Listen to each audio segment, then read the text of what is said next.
Okay, still on the Duterte Youth registration cancellation. We have COMELEC spokesperson Attorney John Rex Del Bianco joining us on the line. Magandang umaga po sa inyo, spokes. Magandang umaga po, Ma'am Angela, Sir Angelo Diego, at sa lahat po ng taga-subaybay. Good morning po. Yes, I don't know if you were able to catch. Yeah, we had Ronald Cardema with us a while ago, and I don't know if you heard his reaction sa pag-cancel ng certificate of registration sa party list nila. Ano po ang comment nyo? Naunawaan naman po namin, syempre naman po kung sino man din po ang malagay sa ganitong sitwasyon, medyo mababahala rin po talaga. Pero nakakatuwa po na nabanggit po ni Sir Ronald na sila po ay magfa-file ng motion for reconsideration sa Commission and Bank, at nabanggit din po niya na maaari din pong umakyat sa kataas-asang hukuman. At yun naman din po yung tamang proseso dito po sa ating bansa. Spokes, I'd like to ask, may narration issue that noong 2019 nag-hearing sila at sinagot daw nila ang issue about yung pagka-overage, no? Sabi nila it's Duterte Youth and Professionals at na-approve daw ang nominees nila na 41 years old, may 40 years old, pero siya 33 na nag-substitute, sinabing masyado daw siyang matanda. Ano po ang explanation natin dito, Spokes? Opo, yun naman din po yung nakalagay kasi na yun nga po pagkakalampas sa edad na 30, yun po yung definition po kasi nung youth. So yun po yung na-implement po noon, kaya nga po nagkaroon ng substitution din po sa kanya na mayroon pong pumalit. Kaya yung naupo po, kung hindi ako nagkakamali, yung kanyang wife, na yun po ang naging nominee po ng Duterte Youth Party List. At any rate, kasama po ito dun sa mga issue, I think, na i-raise po nila sa Commission and Bank. Okay. But he also said a while ago na lahat daw po ng mga requirements na sinasabi po ninyo, including the publication and public hearing, were all met naman daw before.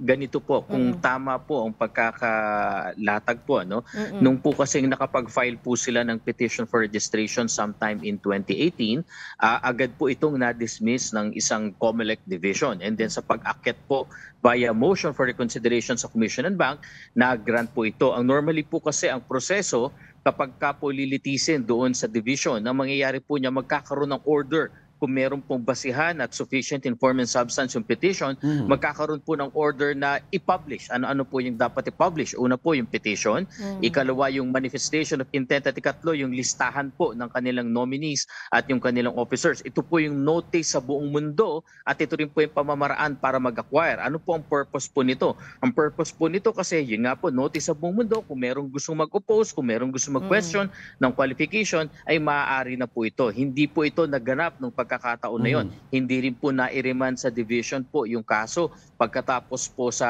motion for reconsideration sa Commission and Bank. Kaya ito po yung naging central issue dun sa pagresolba ng second division po. Yeah, I don't know if you heard Spokes, he pointed out to the dissenting opinion, I think kay presiding officer Bulay, I think Commissioner Bulay, na sinasabi ang pag-publish is not really as a burden po daw ng party list, but rather initially COMELEC should have been the one daw to publish yung mga kailangan i-publish daw.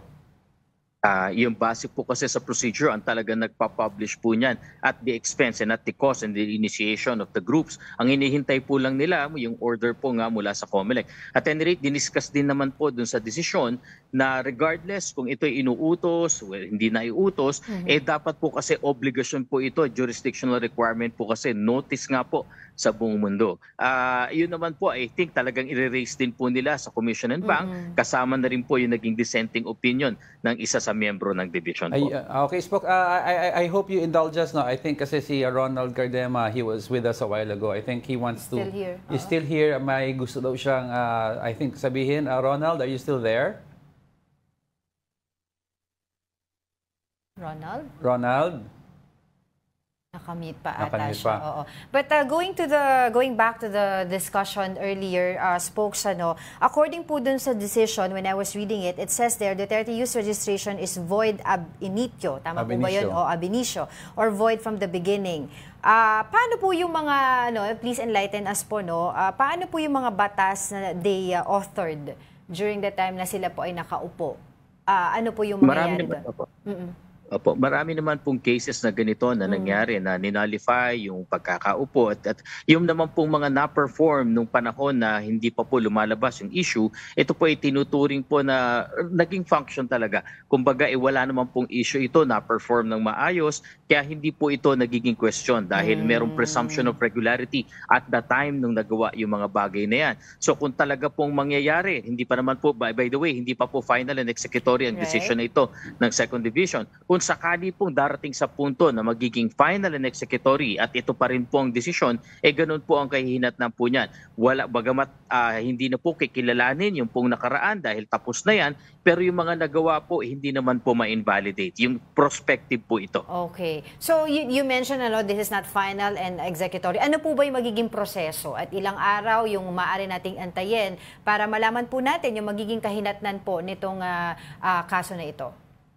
Gaya po nung nabanggit ni Sir Ronald kanina, sila po ay aakyat via motion for reconsideration. May 5 araw po sila para umakyat sa ating Commission and Bank. At alam naman po namin na aakyat po sila. At yung pagdedesisyon naman po, bagamat hindi ko po maibigay na merong period para mag-decide, ang commitment din naman po ng COMELEC at ito po ay napansin nyo, consistent naman po sila sa lahat ng kaso mula pa po last year ng mga disqualification, cancellation ng COC, hanggat maaari tinatapos po agad ito dahil naniniwala po at nagsusubscribe ang COMELEC doon sa prinsipyo na hindi dapat magkaroon ng vacuum sa government. So asahan po natin na talagang lilitisin po ito to the merits, kung ano man po ang evidence sa may abuse at kung ano ang basis sa law, pero sa lalong madaling panahon po para nang sa gayon din po magkaroon ng pagkakataon, sapat na pagkakataon ng Duterte Youth Party List na kung sakali man makaakyat pa sa Korte Suprema. Okay, thanks for clarifying that, Spokes. I think Ronald's still on the line, no?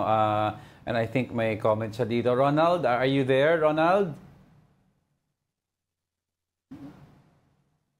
Ronald. May problem tayo sa signal.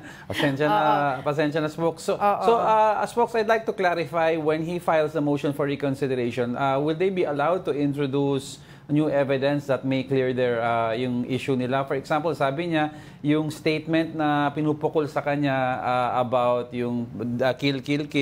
If you watch the actual statement or read the actual report, sabi niya, papatayin sa debate ang entire context na ito. Daw. So in other words, will they be allowed to introduce all of these new evidence that may help them?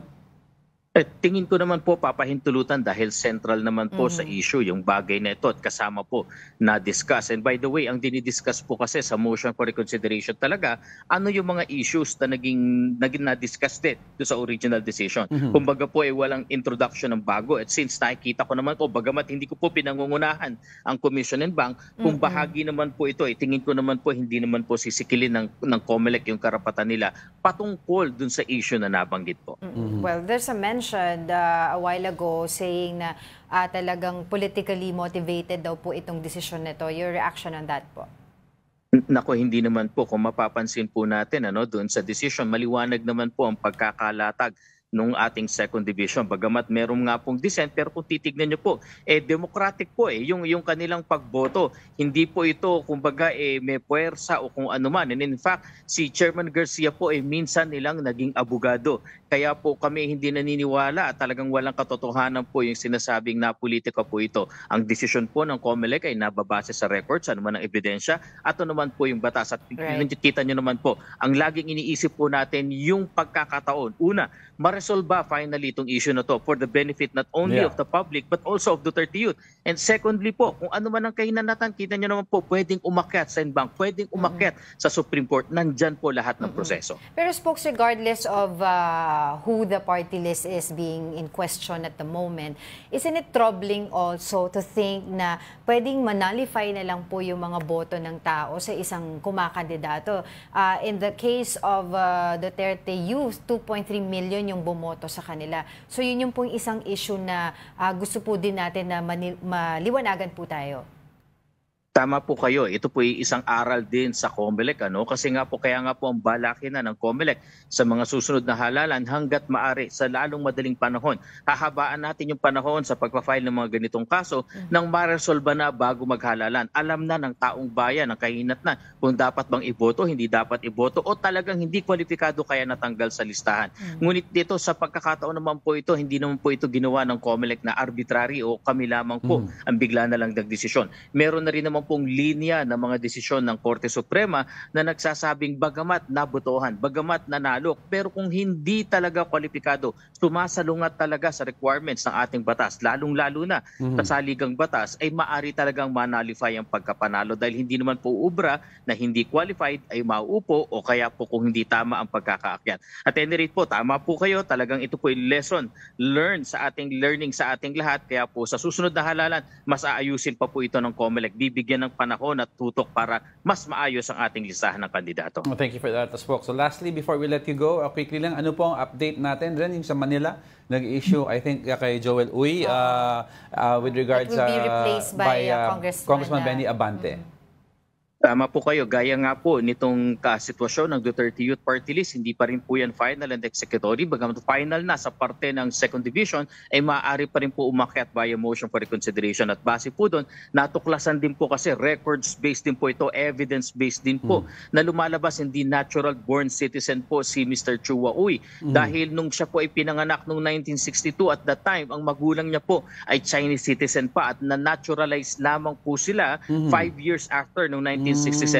So at that time po talagang hindi siya natural born, maaring naging Pilipino siya by naturalization o dahil sa pagkaka-acquire ng citizenship ng kanyang parents by naturalization, pero hindi nga po nagtutugma sa requirement ng saligang batas. At pareho po rin po nito do sa Duterte Youth, hindi po pwedeng manaig kasi yung pong kahit na nabotohan, kahit na nanalong, ngunit sumasalungat sa requirements ng saligang batas, kailangan manaig po ang ating constitution. Alright, thank you for that, COMELEC spokesperson, Attorney John Rex Laudianco, for your time. Maraming salamat po.